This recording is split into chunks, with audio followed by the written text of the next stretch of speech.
পুরাতন দুঃখ বেদনা গ্লানি ভুলে নতুন আশা প্রত্যাশা ও স্বপ্ন নিয়ে ব্রিটেন সহ সারা বিশ্বের মানুষ বরণ করল নতুন বছর 2025। ব্রিটিশ প্রধানমন্ত্রী স্যার কেয়ার স্টারমার নতুন বছরকে স্বাগত জানিয়ে প্রদেয় প্রতিশ্রুতি বাস্তবায়নের আশ্বাস দিলেন।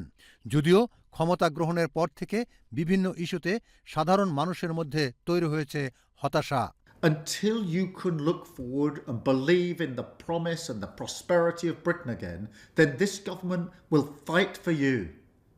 A fight for change that will define this year, next year, and indeed every waking hour of this government.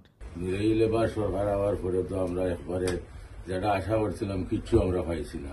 Housing crisis, আমরা হাউজিংয়ে অনেক সাফারার, অনেক আমাদের ভাড়া গুনতে হয় এবং আমাদের কারেন্ট বিল, গ্যাস বিল এবং ওয়াটার বিল সব আপ। যে অসুস্থ রোগী রয়েছে তারা অনেক সময় অ্যাপয়েন্টমেন্ট পাইতে লেট হয় এবং যখন অ্যাম্বুলেন্স সার্ভিস যে মানুষ এমার্জেন্সি যখন কল করে তখন অনেক লেট হয়ে যায়। সম্প্রতি সময়ে ব্রিটেনের আইন শৃঙ্খলা পরিস্থিতির অবনতি হয়েছে।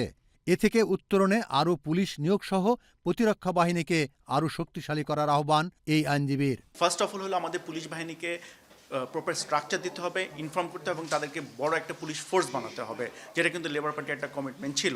কার ক্রাইম অনেক হচ্ছে, গাড়ি চুরি অনেক হচ্ছে, বার্গলারি অনেক হচ্ছে, থেফট অনেক হচ্ছে। সো মানুষ আসলে সিকিউর না। সো সবচেয়ে বড় কথা হলো গভর্নমেন্টকে ইনভেস্ট করতে হবে, এখানে ফাইন্যান্স করতে হবে। আর এক আইনজীবী সরকারের ইমিগ্রেশন নীতির সমালোচনা করে বলেন, পরিকল্পনাহীনতার কারণে ব্রিটেনে অবৈধ পথে প্রবেশ করতে গিয়ে অভিবাসীরা পড়ছে মৃত্যু ফাঁদে। ইমিগ্রেশন কন্ট্রোল নিয়ে এই নতুন গভর্নমেন্টের নিজস্ব আসলে কোনো পলিসি তৈরি করা হয়নি। তারা যেটা করেছে, লেবার গভর্নমেন্ট প্রিভিয়াস গভর্নমেন্টের কিছু পলিসি বাস্তবায়ন করছে। ফ্রান্স থেকে যাতে এই নদীপথে আসার যে উদ্যোগটি, এটা যাতে ওখানে রহিত করা হয়। মনে করা হচ্ছে আরও শিক্ষা সংস্কার প্রয়োজন, সেই সাথে অর্থনীতিতে বিরাজমান অচল অবস্থার অবসান দ্রুত না করা গেলে সম্মুখে সংকট আরও বাড়বে। যেহেতু 2.5% থেকে সামান্য একটু বেড়েছে, আবার নেমে যাবে, কিন্তু মর্টগেজ অনেক হাই হয়ে গেছে। ইন্টারেস্টটা যাতে কমায়, এটাই আমি সরকারকে এই দিকে লক্ষ্য করার জন্য। পরিবেশ দূষণ মুক্ত করতে বৈদ্যুতিক গাড়ি ব্যবহার জোন দেওয়া হলেও নেই পর্যাপ্ত কার চার্জিং পয়েন্ট। আমাদের ইলেকট্রিক চার্জের খুবই অসুবিধা হচ্ছে। ওটা যেন কাউন্সিল আরও ইনক্রিজ করে বাড়ায়।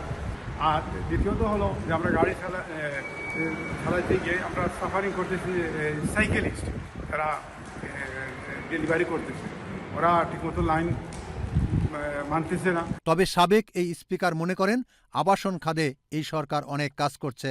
লেবার সরকার যে প্রমিস করেছে বেশি মানুষকে বাসস্থান প্রদান করা হবে, বেশি বাসস্থান বানানো হবে, বিল্ডিং বানানো হবে, এইটা যাতে সুন্দরভাবে যাদের চাহিদা অনুযায়ী তাদেরকে ডেলিভারি করা যায়, এইটা একান্ত দরকার।